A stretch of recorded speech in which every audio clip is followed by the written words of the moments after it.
الحمد لله رب العالمين والصلاة والسلام على أشرف الأنبياء والمرسلين وعلى آله وصحبه أجمعين ومن تبعهم بإحسان إلى يوم الدين أما بعد فأعوذ بالله من الشيطان الرجيم بسم الله الرحمن الرحيم إن الشيطان لكم عدو فاتخذوه عدوا انما يدعو حزبه ليكونوا من اصحاب السعير صدق اللہ مولانا العظیم۔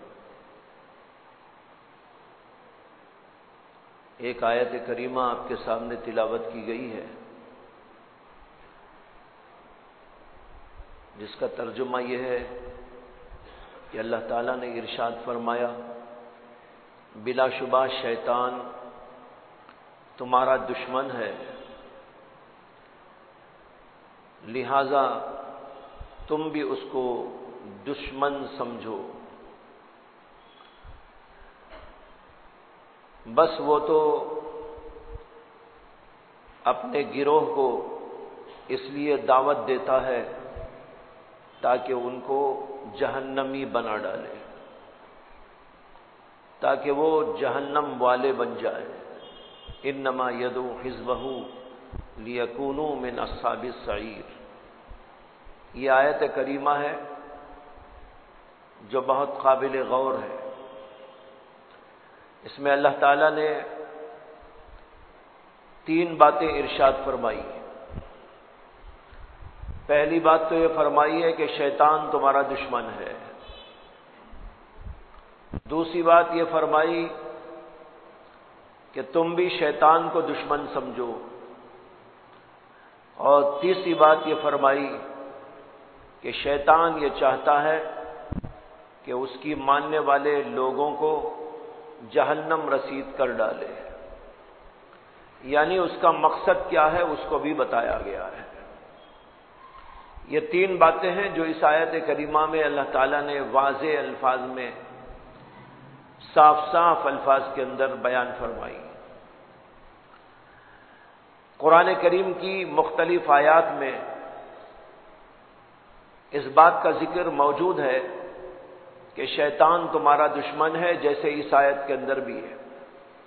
کئی جگہ ہے قرآن میں انہ لکم عدو مبین، یہ تمہارا کھلا ہوا دشمن ہے،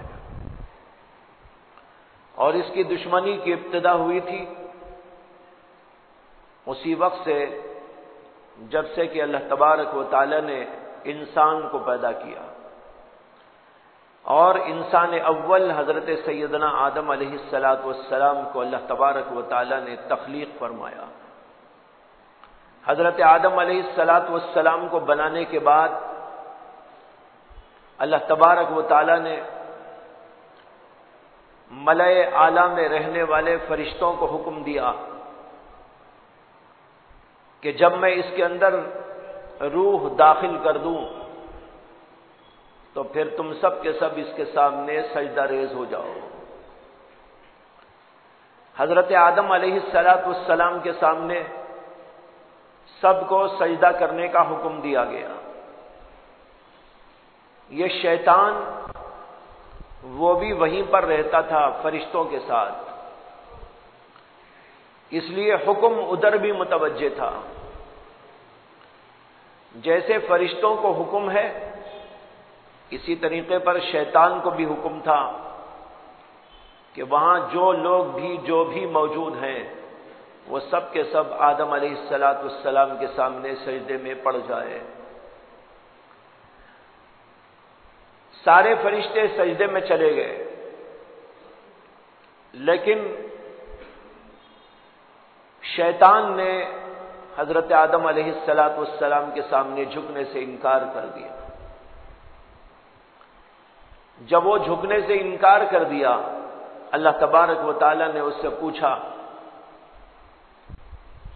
کہ کس چیز نے تجھے آدم کے سامنے سجدہ کرنے سے منع کیا ہے؟ اس سوال کے جواب میں اس نے کہا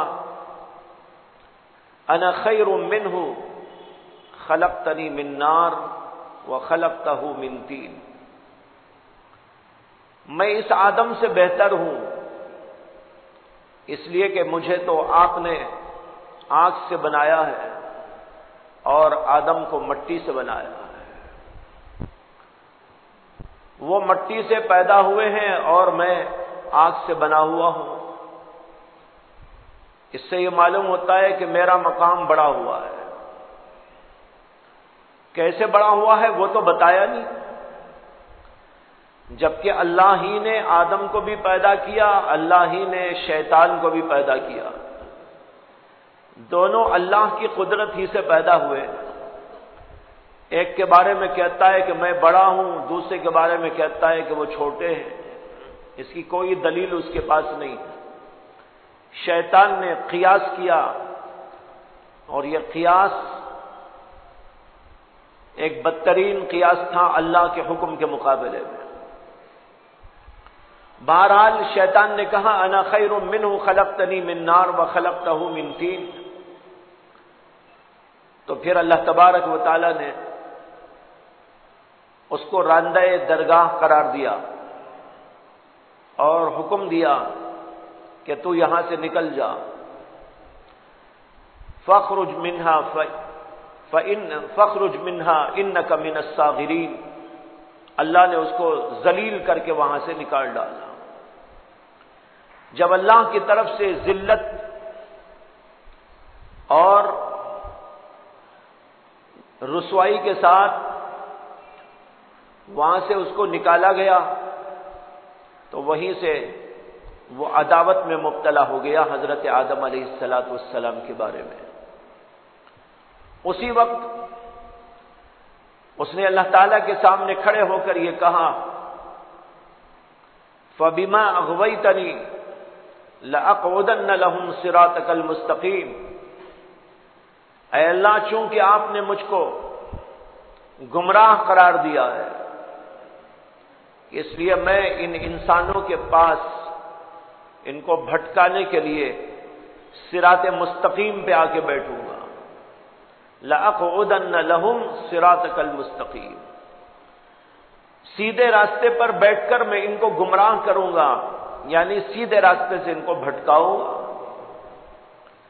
اور میں ان کے داہنی طرف سے، بائیں طرف سے، آگے سے اور پیچھے سے، چاروں طرف سے آؤں گا اور اس کو گمراہ کروں گا.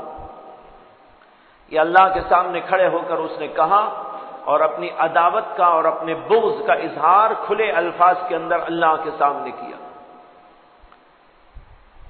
یہ ہے شیطان کی انسان سے دشمنی کی تاریخ کہ اللہ نے جب سے آدم کو بنایا تبھی سے شیطان نے عداوت کا سلسلہ جاری کر دیا اور اللہ کے سامنے کھڑے ہو کر اس نے کہا کہ میں ان کو گمراہ کروں گا اور حملہ کرنے کے لیے چار طرف آؤں گا، اور پھر تو اے اللہ آپ ان میں سے اکثر کو اپنا شکر گزار نہیں پائیں گے. یہ اللہ کے سامنے اس نے کھڑے ہو کر گویا کہ چیلنج کیا اللہ کے دربار میں. اللہ تعالیٰ نے اس کو راندہ درگاہ قرار دیا اور اسی وقت اس نے اللہ سے یہ بھی کہا انذرنی الی یوم یبعثون، یعنی قیامت تک مجھ کو مہلت دے دیجیے، یعنی قیامت تک مجھ کو موت نہ دیجیے اور قیامت تک کے لیے مجھ کو زندگی عطا کر دیجیے. اللہ تعالیٰ نے ایسے موقع پر اس کی درخواست کو قبول کر لیا اور کہا کہ ٹھیک ہے تجھے مہلت دی جاتی ہے اور قیامت تک کے لیے مہلت دی جاتی ہے. چنانچہ مہلت لے کر وہ دنیا میں آیا اور انسانوں کو بہکانے اور اللہ سے دور کرنے کے لیے سازشیں، کوششیں شروع کر ڈالی. اس سے ہم کو سمجھنا چاہیے کہ شیطان ہمارا دشمن ہے اور اس کا اظہار خود اس نے کیا، اور اسی لیے اللہ نے قرآن کریم کے اندر جگہ جگہ اس کا تذکرہ کیا اور کہا انہ لکم عدو مبین، شیطان تمہارا کھلا ہوا دشمن ہے. سوچنے کی بات ہے کہ اللہ تبارک و تعالیٰ نے ہم سب کو متوجہ کیا ہے، متنبہ کیا ہے کہ شیطان تمہارا دشمن ہے. اس سے معلوم ہوتا ہے کہ اللہ کو انسانوں سے کتنا پیار ہے، اللہ تبارک و تعالی انسان پر کتنے رحیم ہے اور کریم ہے۔ اگر اللہ نہ بتاتے تو اللہ کا تو کوئی نقصان نہیں تھا، لیکن انسان کا نقصان تھا۔ یہ ایسا ہے جیسے کہ بیٹے کو باپ بتاتا ہے کہ بیٹا فلاں آدمی تمہارا بڑا دشمن ہے، اس لیے دیکھو ذرا چوکنا رہنا، اور آتے ہوئے جاتے ہوئے چوکنا رہنے کی کوشش کرنا، کہیں ایسا نہ ہو کہ وہ اپنی دشمنی نکال لے اور تم کو کوئی گزند و تکلیف پہنچا دے، تمہارا مال یا تمہاری جان کو نقصان ہو جائے۔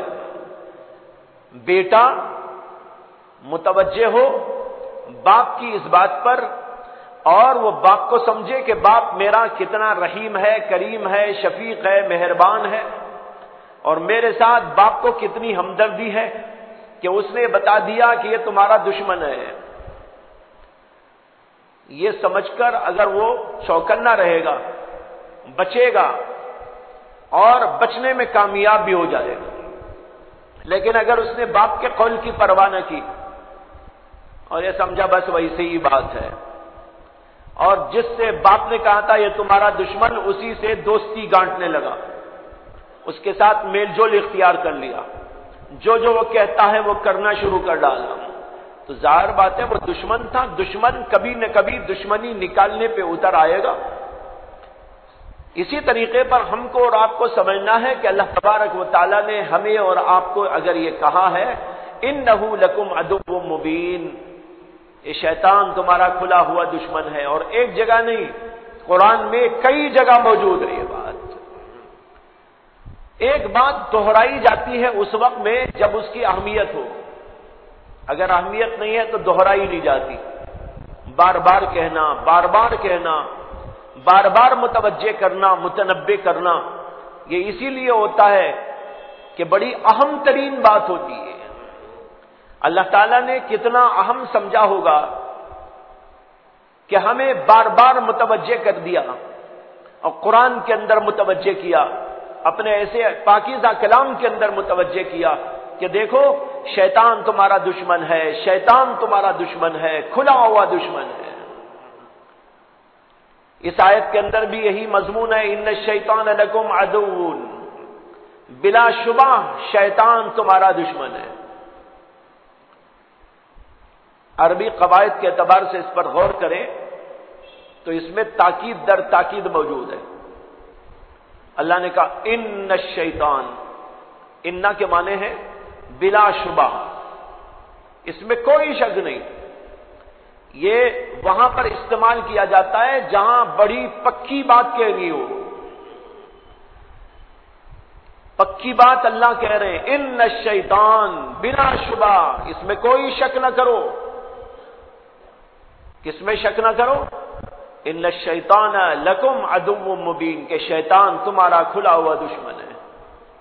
اور پھر اتنا کہہ دیتے تب بھی کافی تھا، ان الشیطان عدو مبین، لیکن اللہ نے کہا لکم، تمہارا دشمن ہے، اس لیے تم کو متوجہ ہونا چاہیے۔ یہ خطاب کر کر ہم کو اور آپ کو متوجہ کر دیا گیا، اس کے اندر بھی دراصل وہی شدت ہے، اور متوجہ کرنے کے لیے اللہ تبارک و تعالی نے ہمیں اور آپ کو اس طرح خطاب کیا، ان الشیطان لکم عدو مبین، اور پھر اتنا کہہ کر بھی نہیں چھوڑ دیا کہ وہ تمہارا دشمن ہے۔ اللہ اتنا بھی کہتے تو بات صاف تھی، لیکن مزید یہ کہا انہ لکم عدو مبین، تمہارا کھلا ہوا دشمن ہے۔ اس لیے کھلا ہوا ہے کہ اس نے اپنی دشمنی کا اظہار خود اللہ کے سامنے کر دیا،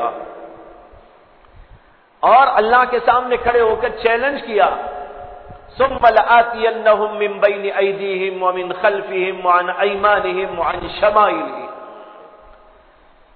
کہ میں صراط مستقیم پر آ کر بیٹھوں گا اور ان کو بھٹکاؤں گا صراط مستقیم سے، اور پھر یہ کہا کہ میں ان کے داہنی طرف سے، بائیں طرف سے، آگے سے، پیچھے سے، چار طرف سے حملہ کروں، علماء نے لکھا ہے کہ انسان کی 6 طرفیں ہوتی ہیں، ایک آگے، ایک پیچھے، ایک دائیں، ایک بائیں، ایک اوپر، ایک نیچے، لیکن شیطان نے 4 کا تذکرہ کیا ہے، 2 کا نہیں۔ اس نے کہا ثم لآتینہم من بین ایدیہم ومن خلفہم، سامنے سے آ کے بھٹکاؤں گا، پیچھے سے آ کر حملہ کروں گا، وعن ایمانہم وعن شمائلہم، اور داہنی طرف سے آؤں گا اور ان کی بائیں طرف سے آؤں گا۔ سوال یہ ہے کہ 2 طرفوں کو کیوں چھوڑ دیا اس نے، اوپر کی جہت اور نیچے کی جہت؟ اس کے بارے میں بعض علماء نے لکھا ہے کہ ان 2 جہتوں کو شیطان نے اس لیے چھوڑ دیا کہ اوپر کی جہت وہ اللہ کے فرشتوں کے آنے کی جہت ہے، اللہ کے فرشتے اوپر سے آتے ہیں، انبیاء کو وحی اوپر سے آتی تھی، اللہ کے فرشتے نبیوں کے اوپر سے آیا کرتے تھے، اس لیے اوپر کی جہت سے آنا اس کے بس کی بات نہیں۔ نیچے کو کیوں چھوڑ دیا؟ بعض لوگوں نے بڑا عجیب لطیفہ لکھا ہے کہ نیچے کی جہت کو اس نے اس لیے چھوڑ دیا کہ وہ نیچے سے آنا نہیں چاہتا، اس لیے کہ جھکنا پڑتا ہے، اور وہ جھکنا نہیں چاہتا اس لیے کہ وہ تو اڑ رکھتا ہے اپنے اندر، تکبر ہے اس کے اندر، خناس ہے اس کے اندر، دماغ تعلی میں رہتا ہے، اس لیے وہ نیچے کی طرف سے کیسے آئے گا؟ اس نے سوچا کہ نیچے سے کی بات کہوں گا تو میری بے عزتی ہے اس میں۔ یہ تو ایسا ہے جیسے کوئی کہنے لگے کہ بھائی میں تمہاری چوکھٹ کے اندر سے آ جاؤں گا، چوکھٹ کے اندر سے آئے گا تو ظاہر بات ہے ذلیل ہو کے آنا پڑے گا۔ اس طرح اس نے یہ جہت چھوڑ دی۔ تو بہرحال مقصد اس کا یہ ہے 4 طرف سے حملہ کروں گا۔ یہ چیلنج اس نے اللہ کے سامنے کیا اور کھلے الفاظ میں کیا، اسی اللہ نے ہم کو اور آپ کو بتایا۔ دیکھو یہ بات ہو رہی ہے اللہ کے پاس میں، ہمارے سامنے تو نہیں ہوئی نا، ہم کہاں تھے وہاں پر؟ بے شک آدم علیہ السلام تھے، لیکن آدم علیہ السلام کے بارے میں یہ سب کچھ جو اس نے کہا، اس وقت معلوم نہیں کہ حضرت آدم علیہ السلام کے علم میں بھی یہ بات آئی کہ نہیں آئی، لیکن اللہ سے تو ڈائریکٹ مکالمہ کر رہا ہے، اللہ سے ڈائریکٹ گفتگو کر رہا ہے۔ تو اللہ نے انسانوں کو متوجہ کیا اور بتایا کہ دیکھو یہ شیطان تمہارے بارے میں ایسے خیالات رکھتا ہے، تمہارے بارے میں اس کے یہ نظریات ہیں، تمہارے بارے میں اس کے دل کے اندر یہ باتیں چھپی ہوئی ہیں، اور اس کا اظہار اس نے اپنی زبان سے کیا ہے، اس لیے تم کو متوجہ کر رہا ہوں کہ یہ شیطان تمہارا کھلا ہوا دشمن ہے۔ کتنا بڑا اللہ کا رحم ہے، کرم ہے۔ اس سے اللہ کی رحمانیت اور رحیمیت اور بندوں کے ساتھ اللہ کی مہربانیوں اور اس کی کرم نوازیوں کا پتہ چلتا ہے کہ اللہ تعالیٰ کس قدر مہربان ہے۔ اگر اللہ نہ بتاتے تو اللہ کو کوئی پوچھنے والا نہ تھا، اللہ کا کوئی نقصان نہ تھا، لیکن اللہ تعالیٰ رحیم ہے، کریم ہے، اس لیے اپنے بندوں کو بتا رہے تمہارا دشمن کون ہے اور دوست کون ہے۔ دوست کون ہے؟ اللہ ولی الذین آمنوا، اللہ تعالیٰ کہتے ہیں مسلمانوں کا ولی تو اللہ ہے، دوست اللہ، اور شیطان تمہارا دشمن۔ اگر تم کو دوستی کرنی ہے تو اللہ کو دوست بناؤ، اور اس کے بعد ان لوگوں کو دوست بناؤ جو اللہ کے دوست ہیں۔ اس لیے کہ تو بہت موٹی سی بات ہے، دوست کا دوست بھی دوست ہوا کرتا ہے، دوست کا دوست دوست ہوا کرتا ہے، لیکن اس کے برخلاف دشمن کا دشمن دوست ہوتا ہے۔ دشمن کا دشمن دشمن نہیں ہوتا، دوست کا دوست دوست ہوتا ہے، لیکن دشمن کا دشمن دشمن نہیں ہوتا، دوست ہوتا ہے۔ کہیں وہاں بھی وہی جاری کر دیا جائے۔ تو بہرحال یہ بتا رہا تھا کہ اللہ سب سے بڑے ہمارے دوست ہیں، ہماری ہمدردی و غمخواری سب سے زیادہ اللہ کو ہے، اور پھر جو اللہ کے دوست ہیں ان سے دوستی رکھنا بھی واجب و ضروری ہے۔ یہ کیسے ہو سکتا ہے کہ ایک آدمی اللہ سے تو دوستی کرے لیکن اللہ کے دوستوں سے دوستی نہ کرے۔ اللہ کے دوست کون ہیں؟ حضرات انبیاء اکرام علیہم الصلاۃ والسلام۔ اور کون ہیں؟ حضرات اولیاء اعظام۔ یہ اللہ کے دوست ہیں۔ اللہ کے دوستوں سے بھی دوستی رکھنا واجب و ضروری ہے، اور اس کی فضیلت بھی ہے۔ اللہ سے محبت کرنے اور اللہ سے دوستی کرنے کا نام تو ہے محبت فی اللہ، اور اللہ کے دوستوں سے دوستی رکھنے کا نام ہے محبت للہ۔ ایک ہوتی ہے محبت فی اللہ اور ایک ہوتی ہے محبت للہ۔ اللہ سے دوستی کریں، اس کا نام ہے محبت فی اللہ۔ اللہ کے دوستوں سے دوستی کریں، نبیوں کو دوست بنائیں، اولیاء اللہ کو دوست بنائیں، صحابہ کرام کو دوست بنائیں، نیک کار انسان کو دوست بنائیں، ایسے لوگوں سے دوستی کریں تو اس کا نام ہوتا ہے محبت للہ۔ یہ اللہ کے لیے دوستی ہے، اللہ کے لیے ان سے تعلق قائم کیا جا رہا ہے۔ حدیث میں آتا ہے اللہ کے نبی علیہ الصلوۃ والسلام دعا فرمایا کرتے تھے، اللہم انی اسألک حبک وحب من ینفعنی حبہ عندک۔ اے اللہ، میں آپ کی محبت بھی چاہتا ہوں اور ان لوگوں کی محبت بھی چاہتا ہوں جن کی محبت مجھے آپ کے نزدیک کار آمد ہونے والی ہے، جن کی محبت سے مجھے آپ کے پاس نفع پہنچے گا، ایسے لوگوں کی محبت بھی مجھ کو عطا کر دیجیے۔ اس سے مراد نیک لوگوں کی محبت۔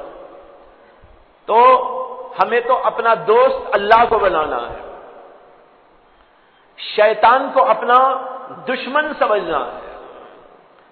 لیکن عجیب بات یہ ہے کہ اللہ نے ہمیں اور آپ کو متوجہ تو کیا اور بار بار بتایا، ان الشیطان لکم عدو مبین، انہ لکم عدو مبین، لیکن اس کے باوجود انسان اللہ سے دوستی کرنے کے بجائے شیطان سے دوستی کرتا ہے۔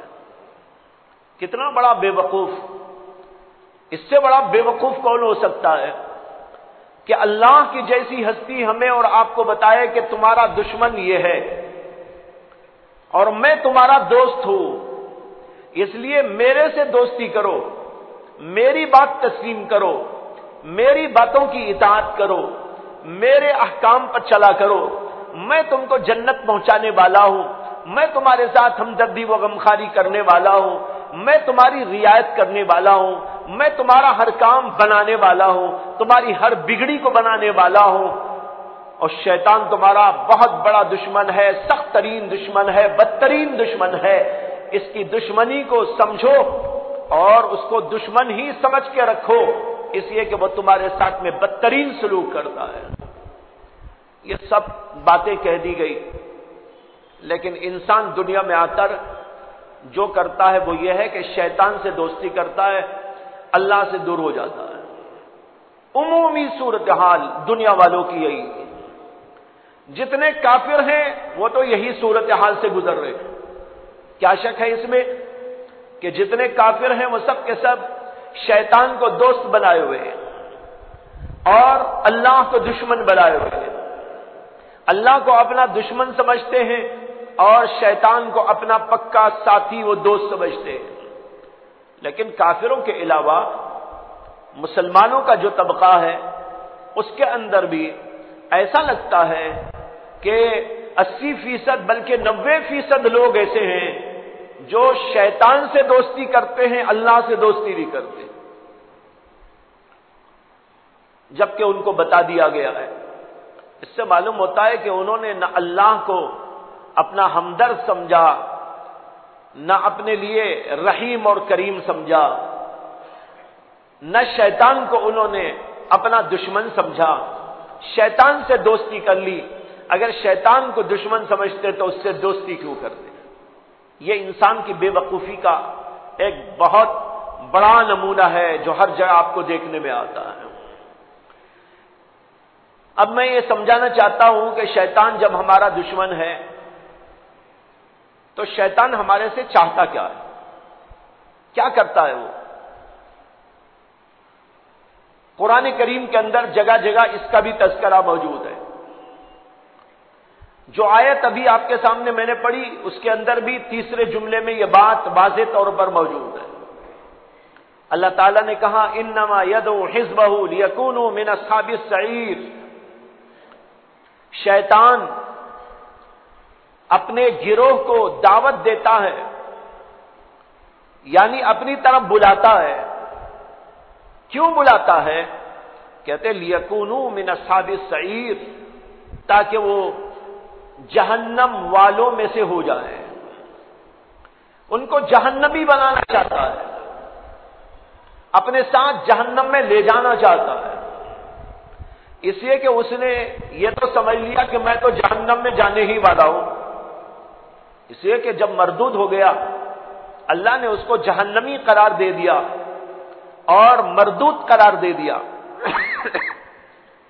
تو اس کے لیے تو بات طے ہو گئی۔ اب اس نے یہ چاہا کہ شیطان انسان کی وجہ سے شیطان بنا، یعنی حضرت آدم کے سجدہ نہ کرنے کی وجہ سے شیطان بنا اور مردود ہوا، راندہ درگاہ ہوا، جہنم رسید ہونے والا ہے۔ جب اس نے دیکھا کہ آدم علیہ السلام کی وجہ سے میں ایسا ہوا ہوں تو میں ان کو کیوں چھوڑوں، ان کو بھی ذرا اپنے ساتھ میں لے جاؤ۔ ایک طرف اللہ تبارک و تعالیٰ کے احکام یہ بتاتے ہیں کہ انسان نیکیاں کر کے، اللہ کی اطاعت کر کے، اچھے کام کر کے جنت میں جا سکتا ہے۔ دوسری طرف شیطان یہ چاہتا ہے کہ کسی طرح اس کو نیکی پہ نہ لگا کر برائی میں لگا دوں، جب یہ برائی میں لگ جائے گا، کفر میں لگ جائے گا، شرک میں لگ جائے گا، معصیت میں لگ جائے گا، بدکاریوں میں لگ جائے گا، فحاشیوں میں لگ جائے گا، شراب میں، کباب میں، شباب میں لگ جائے گا، ان سب چیزوں کی وجہ سے میں اس کی راہ مار کر کسی نہ کسی طریقے پر اپنے ساتھ میں جہنم میں لے جاؤں۔ یہ ہے اس کا پروگرام۔ شیطان کا پروگرام تمام دنیا کے انسانوں کو بہکانا اور جہنم میں اپنے ساتھ لے جانا، اس کے لیے وہ سب کچھ کر رہا ہے، اور اس کام کے لیے اس نے سب چیزوں کی قربانی دے دی ہے، دن رات اس کے پیچھے محنت کرتا ہے، اپنی ذریت کو اسی کے لیے لگا رکھا ہے۔ وہ اور اس کی ذریت پوری کے پوری مل کر تمام کے تمام انسانوں کو بہکانے پہ لگے ہوئے ہیں، اور کوئی لمحہ اور کوئی وقت اندر کا، باہر کا، خلوت کا، جلوت کا، نماز کا، روزے کا یا کسی اور طرح کا کوئی بھی وقت ہو، وہ ہم کو اور آپ کو چھوڑتے نہیں ہیں، کوشش یہ کرتے ہیں کہ کسی نہ کسی طرح انسان کو بہکا دیا جائے، یہاں تک کہ ان کا سلسلہ بہکانے کا موت تک جاری رہتا ہے۔ موت تک یہ سلسلہ رہتا ہے۔ جب انسان کی موت آ جاتی ہے تو پھر شیطان سمجھتا ہے کہ بھائی یہ تو میرے چنگل سے آزاد ہو گیا، اب میں کچھ نہیں کر سکتا، اس لیے موت آنے تک انسان کا پیچھا کرتا ہے اور کوشش یہ کرتا ہے کسی طرح اس کو کافر بنا کے ہی چھوڑو۔ اسی لیے خاص طور پر موت کے وقت میں پوری طرح دل جمعی کے ساتھ، پوری طرح اپنی ساری توانائیوں کو خرچ کرتے ہوئے آ جاتا ہے اور کوشش کرتا ہے کہ ایک مومن کو کافر بنا کے دنیا سے بھیج دو۔ اسی لیے حکم دیا گیا ہے کہ دعائیں کرو خاتمہ بالخیر کی، کہ اللہ ایمان پر خاتمہ کرے، کفر سے بچائے، شرک سے بچائے، یہ دعائیں کرتے رہنا ہے۔ تو آخری جب وقت آتا ہے تو اس وقت وہ پورا زور لگاتا ہے کہ کسی نہ کسی طرح میں اس کو جہنم میں بھیجوں۔ اور جہنم میں کیسے بھیجے گا؟ زندگی بھر تو گناہوں میں لگاتا ہے، اور جب گناہ کر کر کے انسان گناہ کا عادی بن جاتا ہے تو موت کے وقت اسی گناہ کو وہ لا کے پیش کرتا ہے۔ یہ بڑی خطرناک صورت ہوتی ہے جب انسان مرنے پہ ہے، وہیں پر اس کے سامنے وہ وہ گناہ لا کر پیش کرتا ہے جس سے انسان کو دلچسپی تھی اپنی زندگی میں، اب اسے دیکھتے ہی اس کی دلچسپی اسی میں ہوتی ہے، اس کے اندر ملوث ہو جاتا ہے، اور اس وقت وہ کہتا ہے کہ کل میں کفر کہہ لینا، یہ تجھ کو دے دوں گا۔ اب اس کی محبت اور اس کی چاہت اور اس سلسلے کی دلچسپی انسان کو ادھر لے جاتی ہے، یہاں تک کہ انسان، اللہ ہم سب کی حفاظت فرمائے، کفر بکتے بکتے دنیا سے چلا جاتا ہے۔ یہ اس کی آخری تدبیر ہوتی ہے۔ لکھا ہے کتابوں کے اندر امام رازی کا قصہ کہ امام رازی رحمت اللہ علیہ جو بہت بڑے عالم، بڑے محدث، بڑے مفسر تھے، جن کی تفسیر کبیر کتاب بھی ہے، کہ جب ان کی وفات کا وقت آیا تو شیطان ان کو بہکانے کے لیے آ گیا، اور ان کے پاس بڑے عقلی دلائل تھے اللہ کی توحید پر، اللہ کے وجود پر، اس لیے کہ وہ بہت بڑے فلسفی تھے، بہت بڑے منطقی تھے۔ انہوں نے اپنی زندگی کے اندر دلائل کا ذخیرہ جمع کر لیا تھا، اور وہ دلیلیں تھیں ساری عقلی دلیلیں۔ تو عقل سے انہوں نے اللہ کے وجود کو سمجھنا چاہا، اور عقل کی دلیلوں سے اللہ کی توحید کو سمجھانا چاہا، دلائل کا ذخیرہ جمع کر رکھا تھا۔ موت کے وقت آ گیا شیطان اور کہنے لگا کہ راضی، تو بڑا اپنے آپ کو عقل مند سمجھتا تھا، اور تجھے بڑا دعویٰ تھا منطق کا، فلسفے کا، اب ذرا میرے سے بحث کر لے، تو اللہ کے وجود کا قائل ہے اور تو اللہ کی توحید کا قائل ہے، اس کے اوپر کیا دلیل ہے تیرے پاس؟ امام رازی رحمت اللہ علیہ نے دلیل پیش کی، عقلی دلیل پیش کی کہ اللہ کے وجود کی دلیل، اللہ کی توحید کی دلیل، لیکن اس نے اس دلیل میں کوئی کمزوری بتائی، کسی مقدمے میں اس نے جرح کر ڈالی اور کہا نہیں یہ تمہارا یہ مقدمہ ہے، یہ صحیح نہیں ہے۔ انہوں نے دوسری دلیل پیش کی، اس نے دوسری دلیل کو بھی توڑ دیا، تیسری دلیل پیش کی، اس کو بھی توڑ دیا۔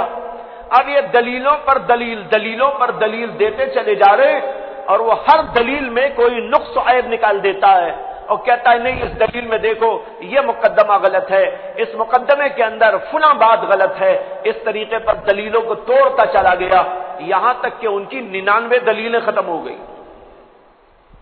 اب آخری دلیل پر بحث ہو رہی ہے۔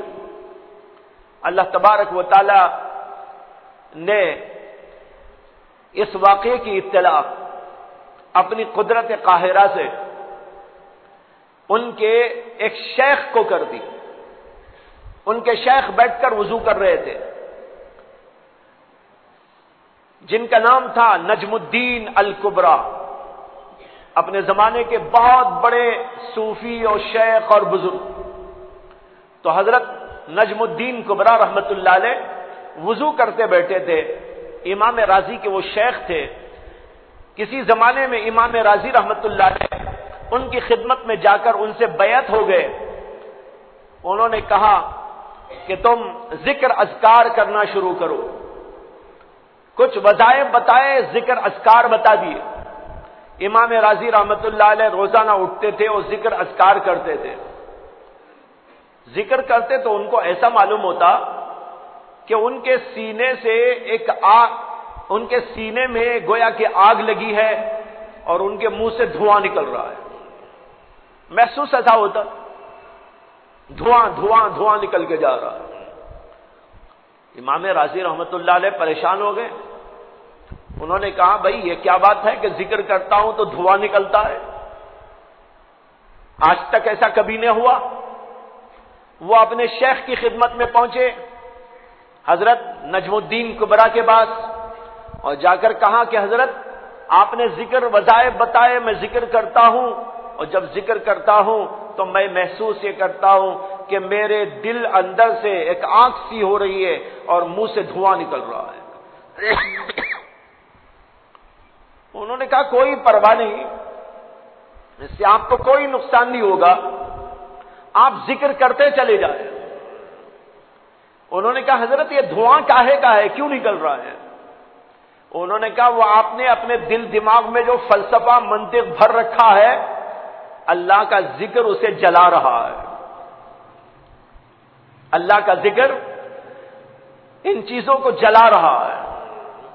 اس لیے پریشان نہ ہو، آپ اپنا کام کریں. امام راضی یہ سننا تھا کہ ان کے دل میں آیا، 30 برس تک مجاہدات کر کے، محنتیں کر کے یہ فلسفے اور منطق کا علم میں نے حاصل کیا تھا، اب یہ جل جائے گا تو میری زندگی کا سرمایہ جل جائے گا. ان کو افسوس ہونے لگا. انہوں نے کہا بھائی نہیں، یہ وظیفہ چھوڑ دینا چاہیے. ڈر کے مارے انہوں نے وظیفہ چھوڑ دیا تاکہ منطق بچی رہے. خیر اس کے بعد جو ہے انہوں نے چھوڑ دیا، زندگی ہوتی رہی. اب جب موت کا وقت آیا تو یہ ہے قصہ جو پیش کر رہا ہوں کہ شیطان ان کو بہکانے کے لیے آیا. 99 دلیلیں توڑ دی گئی، آخری دلیل پر بحث چل رہی ہے. اللہ تبارک و تعالی نے حضرت نجم الدین کبریٰ رحمہ اللہ پر اس بات کا انکشاف کر دیا اور بتایا کہ تمہارے مرید کے اوپر یہ حالات گزر رہے ہیں. جب ان کو اطلاع ہوئی تو وہ وضو کر رہے تھے. امام راضی رحمت اللہ علیہ کی گفتگو سننے آ رہی تھی. ایک کرامت ہے، اولیاء اللہ کی کرامت حق ہے. ان کو کبھی کشف ہو جاتا ہے، کبھی کوئی بات عجیب و غریب، حیرت انگیز، خرق عادت ان سے صادر ہو جاتی ہے. یہ باتیں جو کچھ ہوتی ہیں وہ اللہ کی طرف سے ہوتی ہیں. اللہ کا ولی بیچ میں واسطہ ہوتا ہے. جیسے معجزہ نبی سے سرزد ہوتا ہے، لیکن وہ فعل بھی دراصل اللہ ہی کا ہوتا ہے. لیکن اللہ معجزہ نبی کے ہاتھوں سرزد کراتے ہیں، صادر فرماتے ہیں. اسی طرح ولیوں کی کرامت بالکل برحق ہے. تمام اہل سنت والجماعت کا عقیدہ ہے، اور یہ عقیدہ سب مسلمانوں کا ہونا لازم ہے کہ اولیاء اللہ کی کرامت برحق ہے. جو اولیاء اللہ کی کرامت کا انکار کرے اس کو علماء نے گمراہ قرار دیا ہے، وہ اہل سنت سے خارج ہے. تو اس لیے یہ علم غیب نہیں ہے جی، یہ بھی سمجھ لیجئے، اس کا نام علم غیب نہیں ہے. علم غیب تو اللہ کو حاصل ہوتا ہے، اللہ ہی کو ہے، اسے حاصل بھی نہیں ہوتا. اللہ ہو، اللہ جب سے ہے، اللہ کو علم بھی ہے. اللہ کسی بندے کو کچھ بتا دے تو اس کا نام علم غیب نہیں ہو جاتا.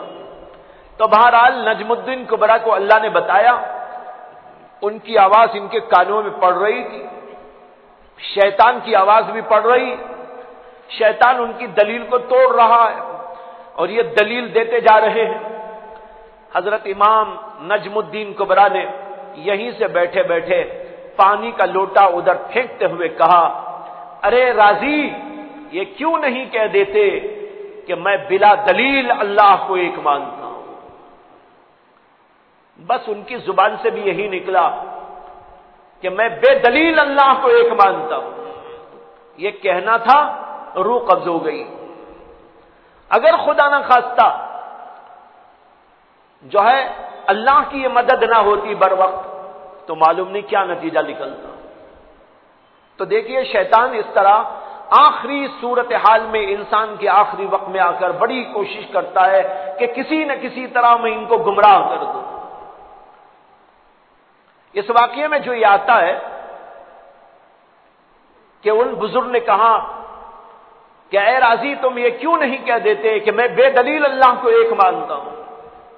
اور امام راضی نے کہہ دیا، میں بے دلیل اللہ کو مانتا ہوں. ہو سکتا ہے کہ کسی بڑے عقل مند کو یہاں پر شبہ ہو جائے. وہ کہنے لگے، کیا ہمارا دین ایسا ہے جس میں دلیل نہیں ہوتی؟ کیا ہم کو بے دلیل ماننا ہے؟ کیا دین کی بات دلیل کے ساتھ میں نہیں ہوا کرتی؟ یہاں یاد رکھیے کہ ہمارے جو بھی مسائل ہیں سب دلیل سے ہیں، کوئی بے دلیل نہیں ہے. اللہ نے دلائل کا انبار لگا دیا ہے یہاں سے وہاں تک. اللہ کے وجود کی دلیل تو آسمان بھی ہے، زمین بھی ہے، سورج بھی ہے، چاند بھی ہے، میں بھی ہوں اور آپ بھی ہیں، شیطان خود بھی ہے. سب دلیلیں ہی تو ہیں. کیا آسمان اللہ کے وجود کی دلیل نہیں؟ زمین اللہ کے وجود کی دلیل نہیں؟ اور کائنات کا یہ جو نظام چل رہا ہے، یہ پورے کا پورا نظام کیا اللہ کی توحید کی دلیل نہیں؟ یہ سب اللہ کی توحید کی دلیل ہے۔ اگر دنیا میں ایک سے زائد خدا ہوتے، ان میں اختلاف ہوتا، دنیا درہم برہم ہو جاتی، ٹوٹ جاتی، پھوٹ جاتی۔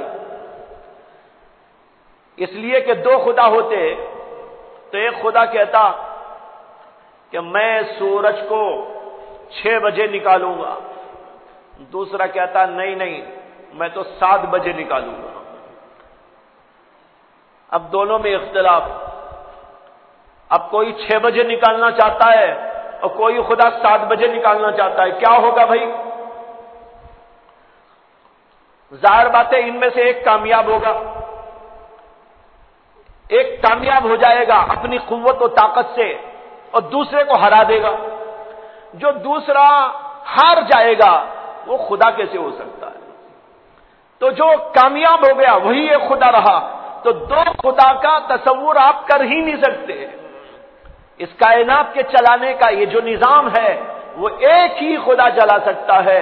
اگر دو خدا چلانے پہ آ جائیں، روزانہ جھگڑے ہوا کرے۔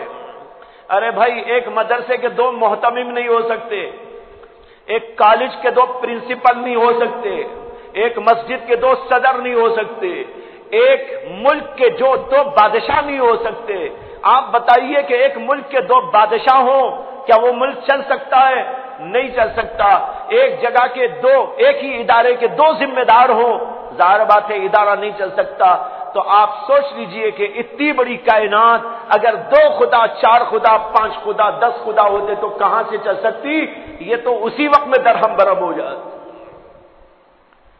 تو یہ پورا کا پورا نظام بتا رہا ہے کہ اللہ ایک ہے، وجود بھی ہے اللہ کا، اور وہ ایک ہی ایک ہے اللہ۔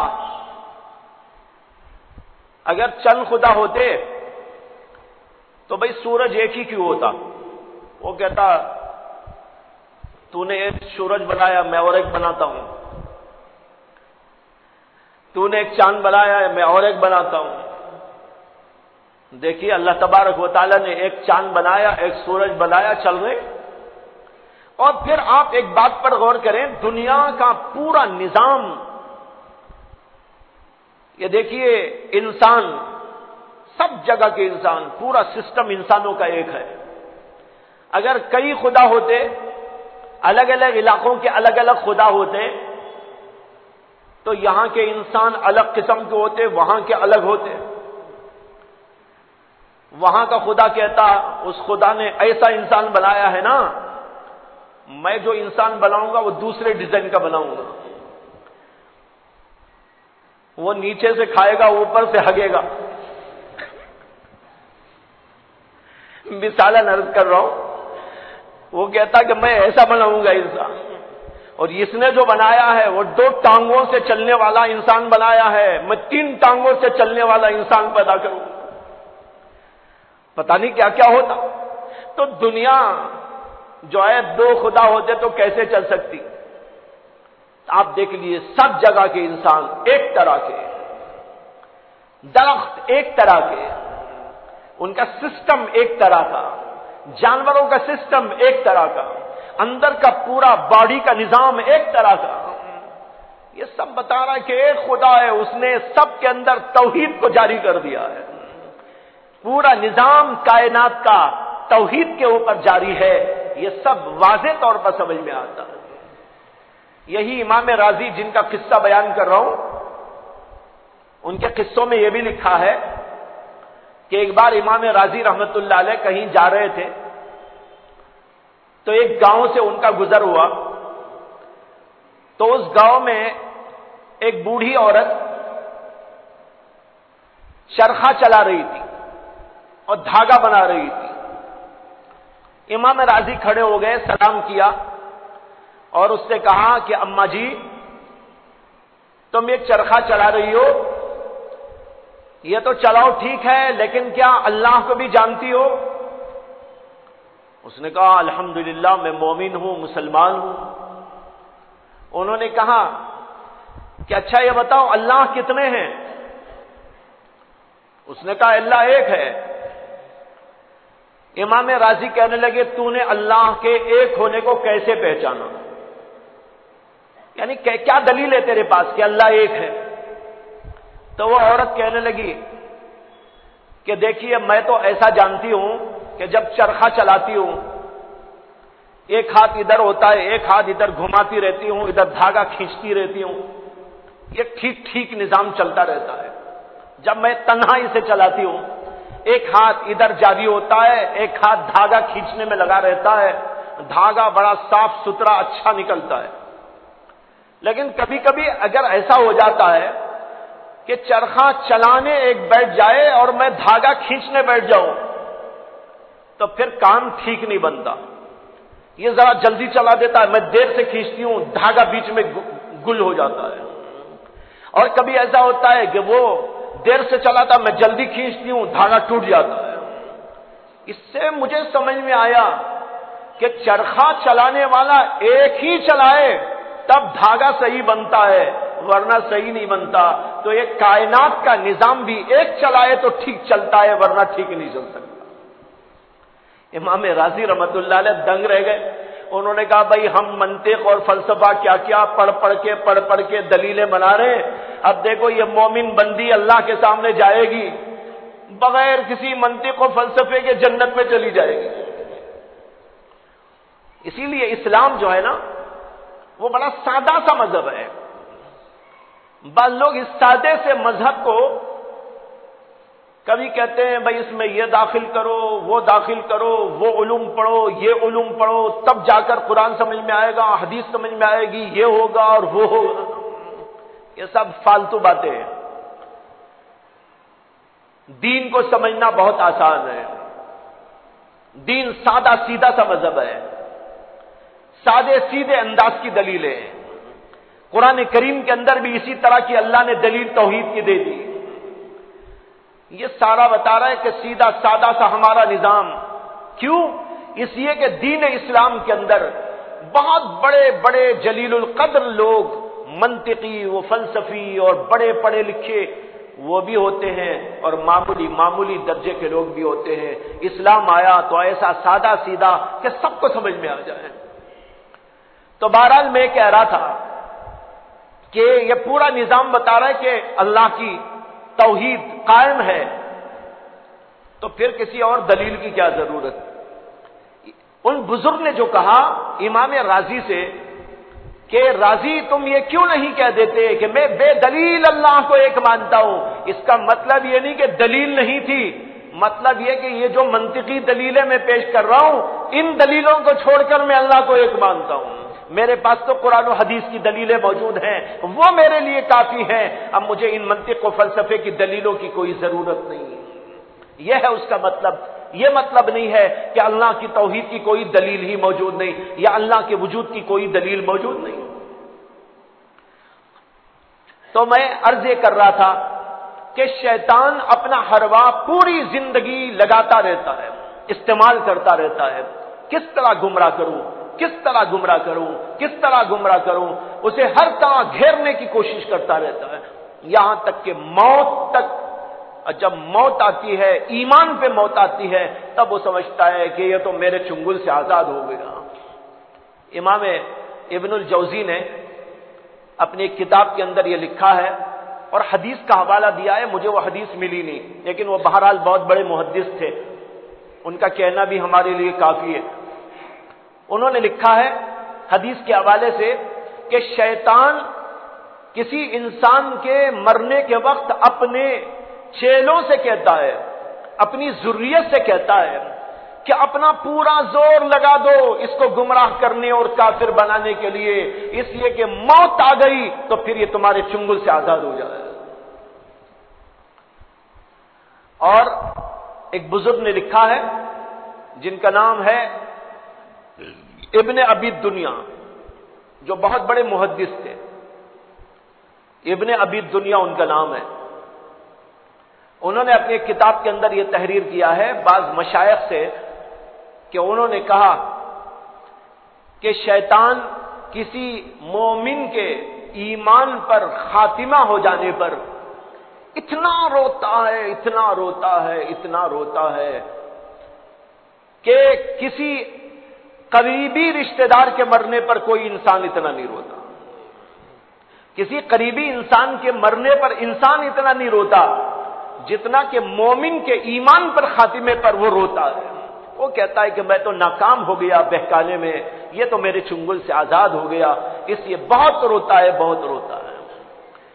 تو بتانا یہ ہے بھائیو، یہ شیطان کا ہیر پھیر، چکر مکر، انسانوں کو بہکانے کا سلسلہ، یہاں تک کہ اس کی یہ خواہش کہ میں کسی طرح ان کو جہنم رسید کر دوں، یہ سلسلہ پوری زندگی وہ چلاتا رہتا ہے. یہ ہے اس کی دشمنی اور عداوت. ہم اس دشمنی اور عداوت کو سامنے رکھیں، ہر وقت سامنے رکھیں کہ بھئی یہ ہمارا دشمن ہے، یہ ہمارا دشمن ہے، اور ہم یہ سمجھیں وہ ہمیں کیسے کیسے بہکاتا ہے. اس کے بہکانے کے بہت سے راستے ہیں. غصے کے ذریعے بہکاتا ہے، شہوت کے ذریعے بہکاتا ہے، عقل کے ذریعے بہکاتا ہے، اور اس کے علاوہ مختلف چیزوں کو پیش کر کر کے بہکاتا ہے. لیکن بنیادی طور پر غضب کے ذریعے اور جو ہے دوسرے شہوت کے ذریعے بھڑکاتا ہے. شہوت یعنی خواہشات، مال کی خواہش، دولت کی خواہش، چیزوں کی خواہش، اور جو ہے اپنی نفسانی خواہش کو پورا کرنے کے لیے یہ ساری چیزیں انسان کو وہ دے دے کر سامنے لا لا کر بہکاتا ہے، اس لیے کہ انسان شہوتوں میں زیادہ پڑتا ہے. ایک حدیث میں آتا ہے کہ اللہ کے نبی علیہ الصلوۃ والسلام نے فرمایا کہ اللہ تعالیٰ نے جب جنت اور دوزخ بنا دی تو حضرت جبریل امین علیہ الصلوۃ والسلام کو بلایا اور ان سے فرمایا کہ جبریل، میں نے جنت بنائی ہے، دیکھ کر آؤ کیسی ہے. وہ گئے، جنت کو دیکھا اور آ کر کہنے لگے اللہ یہ تو لاجواب ہے، اس کی تعریف کے لیے میرے پاس الفاظ نہیں. اللہ نے فرمایا کہ تمہارا کیا خیال ہے کہ اگر انسانوں کو بتا دیا جائے کہ تم نیکیاں کرو گے، ایمان لاؤ گے، اچھائیاں کرو گے تو تمہارے لیے جنت میں نے بنائی ہے، تو تمہارا کیا خیال ہے؟ حضرت جبریل امین علیہ الصلوۃ والسلام نے فرمایا کہ اللہ اگر یہ اعلان ہو جائے تو میں سمجھتا ہوں کہ دنیا کے تمام انسان جنتی کام کر کے جنت میں چلے جائیں. ایسی جنت کو کون چھوڑ سکتا ہے؟ اس کے لیے مجاہدہ کرے گا، نماز روزہ ذکر تلاوت جو بھی ہو کر کر کے انسان چلے جائیں گے اس کے اندر. اللہ نے کہا کہ اچھا ٹھیک ہے، اب جاؤ ذرا جہنم کو دیکھ کے آؤ. جہنم انہوں نے دیکھی اور جو خطرناک چیزیں وہاں پر دیکھی تھی اس کی ہیبت ان پہ طاری ہو گئی. اللہ سے آ کے انہوں نے عرض کیا کہ اللہ ایسی خطرناک چیز کبھی ہم نے نہیں دیکھی. اللہ نے کہا کیا خیال ہے تمہارا اگر لوگوں کو بتایا جائے کہ میری نافرمانی کرنے والوں پر، کفر اختیار کرنے والوں پر عذاب ہوگا اور ان کو اس جہنم میں داخل کیا جائے گا تو لوگ کیا کریں گے؟ حضرت جبریل کہنے لگے میرا خیال ہے کہ ڈر کے مارے کوئی کفر نہیں کرے گا، کوئی آدمی معصیت اور گناہ کا کام نہیں کرے گا، سب کے سب جنت میں جائیں گے، کوئی جہنم میں نہیں جائے گا. اللہ نے ان کو واپس کر دیا اور پھر اس کے بعد حدیث میں آتا ہے کہ اللہ تبارک و تعالی نے جنت کو مکارہ سے ڈھانپ دیا. حفت الجنت بالمکارہ وحفت النار بالشہوات. اللہ کے نبی کہتے ہیں کہ اللہ تبارک و تعالی کی جانب سے جنت کو مکارہ سے ڈھانپ دیا گیا اور جہنم کو شہوتوں سے ڈھانپ دیا گیا. کیا مطلب؟ مطلب یہ ہے کہ جہنم کے اوپر اللہ تعالیٰ نے ایک ایسی چادر ڈال دی جو خواہشات کی چادر ہے. انسان جدھر لپکتا ہے، دیکھتا ہے تو اسے حاصل کرنے کی کوشش کرتا ہے، اس کی طرف دوڑ پڑتا ہے. ایسی شہوتیں، خواہشیں وہ سب کی سب جہنم کے اوپر اللہ نے ڈال دی. اور جنت پر کیا ڈالی؟ کہتے ہیں حفت الجنت بالمکارہ، مکارہ کہتے ہیں ایسی چیزوں کو جو انسان کو پسند نہیں آتی لیکن اللہ کو پسند ہے. مثلا نماز پڑھنا، روزہ رکھنا، مال اللہ کے راستے میں خرچ کرنا اور لوگوں کی خدمت کرنا، راتوں میں اٹھ کر تہجد پڑھنا، سخت سردیوں کا موسم ہو ٹھنڈے پانی سے وضو کرنا، سستی غفلت کو چھوڑ کر یہ سارے کام کرے، یہ اللہ کو بہت پسند ہے لیکن انسان کے نفس کو بڑا ناپسند ہوتا ہے. ایسی چیزوں کا نام ہے مکارہ. ایسی چیزوں سے اللہ نے جہنم کو ڈھانپ دیا. اب جہنم اوپر سے آپ دیکھیں گے تو کیا نظر آئے گا؟ ایسی چیزیں نظر آئیں گی جو انسان کا نفس نہیں چاہتا. نماز پڑھو، روزہ رکھو، زکات دو، مال خرچ کرو، جو تمہارا جی نہیں چاہتا وہ سب کچھ کرو. ایسی چیزوں سے اللہ نے جہنم کو ڈھانپ رکھا ہے. اب جو انسان جہنم کے اوپر دیکھے گا لپک کے وہیں جائے گا اور جہنم میں پڑ جائے گا، اور مکارے کو دیکھے گا تو پیچھے ہٹ جائے گا اور اس لیے جنت میں جانے کے لیے راستہ اس کا نہیں بنے گا. اللہ نے یہ کرنے کے بعد پھر حضرت جبریل امین علیہ السلام کو بلایا اور کہا جبریل جاؤ اب دیکھ کے آؤ جنت، اب دیکھ کے آؤ جہنم کیسی لگ رہی ہے. اب وہاں گئے تو جہنم بند ہے، اوپر مکارہ کا پردہ پڑا ہوا ہے. جہنم کو جا کر دیکھا تو اس کے اوپر شہوتوں کا پردہ پڑا ہوا ہے. واپس آئے، اللہ نے پوچھا کیا پایا؟ کہا اللہ جہنم کے اوپر تو شہوت کا پردہ اور جنت کے اوپر مکارہ کا پردہ پڑا ہوا ہے. اللہ نے کہا کہ جو جنت میں جانا چاہے گا اسے یہ مکارہ یعنی نفس کو ناپسند آنے والی چیزیں کرنی پڑے گی. اسے نماز پڑھنا ہوگا، ذکر کرنا ہوگا، تلاوت کرنی ہوگی، اسی طرح جو ہے صدقہ خیرات کرنا ہوگا. نفس اندر سے بخل کرے گا لیکن اسے خرچ کرنا پڑے گا. جب یہ سب کچھ کرے گا جو اس کو پسند نہیں آ رہا ہے، دل نہیں مان رہا ہے، تب جا کر وہ جنت میں جائے گا. اور جو آدمی شہوتوں میں پڑے گا وہ جہنم میں گر جائے گا. اللہ نے پوچھا اب تمہارا کیا خیال ہے، جنت میں کتنے لوگ جائیں گے، جہنم میں کتنے؟ ترمذی کی حدیث ہے یہ. ترمذی شریف میں حدیث ہے، اللہ کے نبی صلی اللہ علیہ وسلم نے فرمایا کہ جبریل نے اس کے جواب میں فرمایا کہ اب تو میرا خیال یہ ہے جنت میں بہت کم لوگ جائیں گے، زیادہ تر جہنم رسید ہو جائے. کیوں؟ شہوت. یہ ہے شہوت جس کے ذریعے سے انسان کو شیطان بہکاتا ہے اور لے جاتا ہے جہنم میں. اب جو آدمی شہوتوں کے پیچھے پڑ جائے گا، خواہشات کے پیچھے پڑ جائے گا، بس سمجھ لینا چاہیے کہ اس کے لیے جہنم کا راستہ کھول دیا گیا ہے. آج بے شمار لوگ شیطان کے اس حربے سے واقف نہیں اور شہوتوں میں پڑے ہوئے ہیں. آنکھ کی شہوت، زبان کی شہوت، کھانے پینے کی شہوت، ہاتھ پیر کی شہوت اور شرمگاہ کی شہوت، یہ سب شہوتیں ہیں. ان کی قسمیں. شہوت ایک ہی طرح کی نہیں ہوتی، ہر قسم کی شہوت. خواہش، کھانے کی خواہش، کھا رہا ہے کھا رہا ہے کھا رہا ہے، نہ حلال کی پرواہ ہے نہ حرام کی پرواہ ہے. پیٹ بھر گیا پھر بھی کھاتا چلا جا رہا ہے، حلق تک بھر گیا ہے پھر بھی کھاتا چلا جا رہا ہے.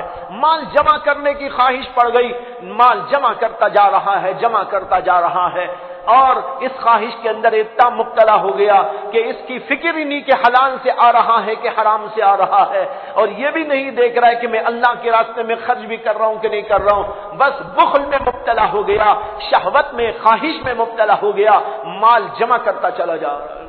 یہ ہے خواہش، مال کی محبت، دنیا کی محبت، عورتوں کی محبت، چیزوں کی محبت، دیکھنے کی محبت.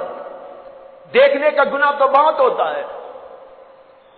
آدمی چلا جا رہا ہے، دیکھ رہا ہے، وہ بھی دیکھ رہا ہے، جو دیکھنا ہے وہ بھی دیکھ رہا ہے، جو نہیں دیکھنا ہے.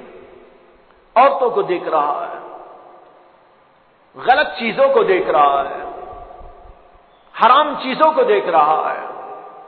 یہ آنکھ کا غلط استعمال شہوت کی بہت بڑی دعوت ہے، یعنی بڑی دعوت شہوت کی اسی کے ذریعے پوری ہوتی ہے۔ اسی لیے قرآن کریم میں اللہ نے فرمایا ہے قل للمؤمنین یغضوا من ابصارهم ویحفظوا فروجهم، اے نبی علیہ السلام آپ مومن مردوں سے کہہ دیجئے کہ وہ اپنی نگاہوں کی حفاظت کریں، اپنی نگاہوں کو نیچے رکھیں۔ کیوں؟ کہتے وَيَحْفَظُوا فُرُوجَهُمْ، تاکہ اپنی شرمگاہوں کی حفاظت کر سکیں۔ اس سے معلوم ہوا کہ اگر آدمی آنکھوں کی حفاظت کرتا تو شرمگاہ کی حفاظت کرنے میں کامیاب ہو سکتا ہے۔ آنکھوں کی حفاظت نہیں کرے گا تو پھر کوئی گارنٹی نہیں کہ وہ اپنی شرمگاہ کی حفاظت کر سکے گا، برائی میں کبھی نہ کبھی مبتلا ہونے کا امکان ہے۔ اس لیے آنکھ کی حفاظت بہت ضروری۔ کبھی تو یہ آنکھ کی حفاظت شرمگاہ کی، آنکھ کی حفاظت نہ کرنا شرمگاہ کی حفاظت نہ کرنے پر ہی جا کر منتج نہیں ہوتی، بلکہ اس کے لیے کبھی کفر کے دلدل میں بھی وہ پھنس جاتا۔ ایسے واقعات، ایک بزرگ کہتے ہیں کہ 3 آدمی حج کے لیے نکلے، چلتے چلتے ایک گاؤں پر سے گزر ہوا۔ اس گاؤں میں اسے کہ پہلے زمانے کا سفر آج کے زمانے کی طرح نہیں تھا کہ بھائی سرسر چلے گئے، ایک علاقے میں جاتے، وہاں رکتے، وہاں ٹھہرتے، پھر آگے سفر ہوتا تھا۔ تو اس علاقے میں گئے، وہاں پر انہوں نے ایک جگہ پر قیام کرنے کے لیے ایک مکان لیا، خریدا، وہ کرائے پہ لیا، رات وہاں پر گزاری، دوسرے دن ان کو سفر کرنا تھا۔ 3 ساتھیوں میں سے ایک ساتھی نے کہا کہ بھائی تم لوگ چلے جاؤ، مجھے کچھ کام پڑ گیا ہے۔ وہ دونوں تو نکل گئے اور یہ آدمی تیسرا فرد وہیں رک گیا۔ رکنے کی وجہ یہ تھی کہ وہاں پر ایک عیسائی عورت پر اس کی نگاہ پڑ گئی تھی اور اس نے اس کو دیکھ لیا، اس کے دل میں اس کی محبت آ گئی۔ اس نے وہیں پر ٹھان لیا کہ کسی نہ کسی طریقے اس کے ساتھ میں جو ہے تعلق پیدا کروں۔ 2 ساتھیوں سے کہا کہ بھئی تم لوگ چلے جاؤ، مجھے کچھ کام آ گیا ہے۔ انہوں نے کہا ٹھیک ہے تم بعد میں آ جانا۔ وہ دونوں چلے گئے، یہ تیسرا فرد وہیں پر رک گیا۔ اس کے بعد اس عورت سے اس نے مل کر ملاقات کر کے اپنا نظریہ عندیہ پیش کیا۔ اس نے کہا میرے باپ سے بات کرو۔ باپ سے بات کرنے گیا تو باپ نے دیکھا یہ مسلمان ہے اور میری بیٹی سے تعلق قائم کرنا چاہتا ہے۔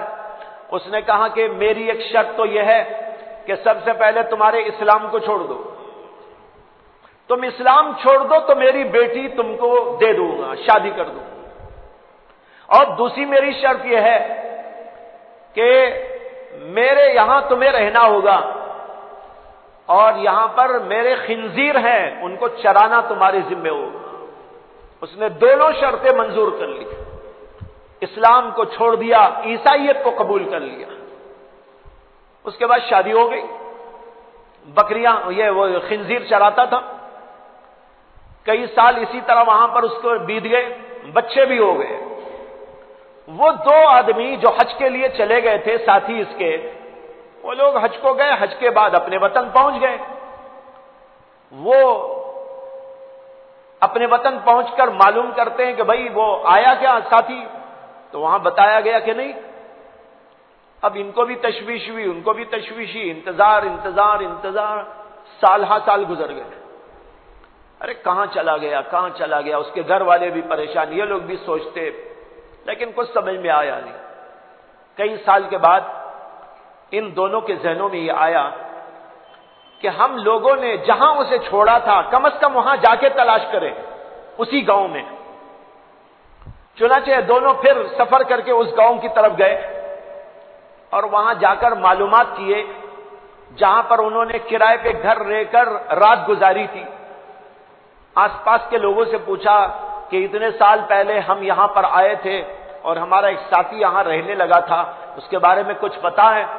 تو وہاں کے لوگوں نے کہا کہ ہاں ہاں پتا ہے، ابھی کل پرسوں اس کا انتقال ہو گیا۔ انہوں نے کہا کیسے؟ کہا کہ وہ یہاں رہنے کے بعد عیسائی بن گیا تھا، اسلام کو چھوڑ دیا تھا، ایک اور سے شادی کر لیا تھا، اور اس کی بکریاں وہ خنزیر چلایا کرتا تھا۔ اب 2-3 دن پہلے اس کا انتقال ہو گیا۔ ان کو بڑا افسوس ہوا۔ پھر انہوں نے جو ہے جہاں اس کی قبر ہے وہاں پر جا کر دیکھنا چاہا، وہاں پر گئے تو قبر کے پاس میں اس کی بیوی اور بچے، چھوٹے چھوٹے بچے، 2 بچے ہیں، بیوی ہے روتی پلاتی بیٹھی ہوئی ہے۔ یہ دونوں جا کر ذرا دور کھڑے ہو گئے، ان کو بھی بڑا رونا آیا۔ موت پہ رونا نہیں آیا، اس کے مرتد ہونے پہ رونا آیا۔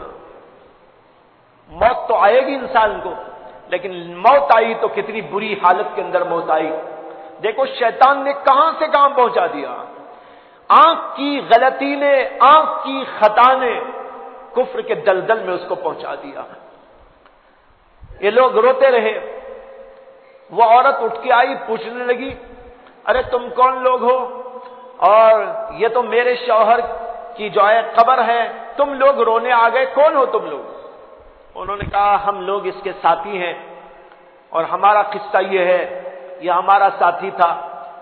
اس نے کہا ہاں یہ تو معلوم ہے کہ پہلے مسلمان تھا، مجھے دیکھ کر اس نے یہ چاہا تھا کہ میرے سے شادی ہو، پھر یہ اسلام چھوڑ کر عیسائیت قبول کر لیا تھا۔ یہ تو ٹھیک ہے، تم صحیح کہتے ہو۔ پھر اس کے بعد ان دونوں نوجوانوں نے اس لڑکے کے بارے میں بتایا کہ یہ تو بڑا اچھا تھا، ایسا تھا ایسا تھا، لیکن دیکھو کیسا ہو گیا کہ جائے اسلام سے نکل کر تمہارے مذہب میں آیا اور پھر اس طرح ہو گیا۔ اس کے ساتھ ان لوگوں نے اسلام کی خوبیاں اس کے سامنے بیان کی۔ اس عورت کو اللہ نے توفیق دے دی، اس نے کہا یہ اسلام ہے تو میں اسلام میں داخل ہوتی ہوں۔ وہ اپنے دونوں بچوں کے ساتھ اسلام میں داخل ہو گئی۔ یہ جس کے لیے گیا تھا وہ اسلام میں آ گئی اور یہ کفر میں چلا گیا۔ کیسا عجیب واقعہ ہے یہ واقعہ۔ علامہ شمس الدین صفیری بہت بڑے محدث ہیں، اپنی بخاری شریف کی شرح میں انہوں نے یہ واقعہ لکھا ہے۔ دیکھو کیسا عجیب واقعہ، آنکھ کی غلطی انسان کو کہاں سے کہاں تک پہنچا دی۔ اللہ ہم سب کی حفاظت فرمائے۔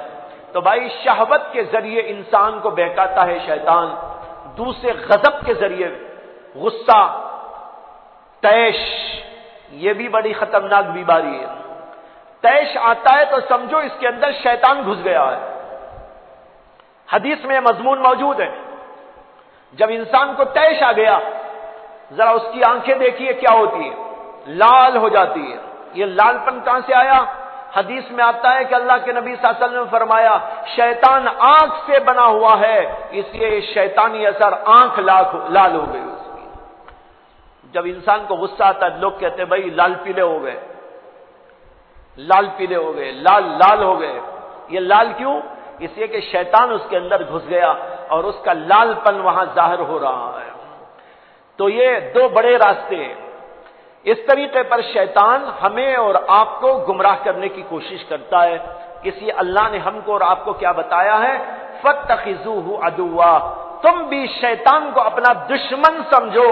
اگر تم نے دوست سمجھ لیا تو کہیں نہ کہیں تم کو ہلاک کر کے چھوڑے گا۔ تو بھائیو یہ مضمون عرض کرنے کا مقصد یہی ہے کہ ہم روزانہ اپنا جائزہ لیں اور دیکھیں کہ ہم شیطان کی باتیں کتنی مانتے ہیں اور اللہ کی باتیں کتنی مانتے ہیں۔ بقیہ بات انشاءاللہ پھر عرض کی جائے گی۔ وآخر دعوانا الحمدللہ رب العالمین۔ اللہم صلی علی سیدنا محمد وعلی آل سیدنا مولانا محمد وبارک وسلم۔ ربنا آتنا فی الدنیا حسنة وفی الآخرة حسنة وقنا عذاب النار۔ ربنا لا تزغ قلوبنا بعد إذ هديتنا وهب لنا من لدنك رحمة إنك أنت الوهاب۔ ربنا تقبل منا ما كان صالحا وأصلح لنا ما كان فاسدا۔ سبحان ربك رب العزة عما يصفون وسلام على المرسلين والحمد لله رب العالمين۔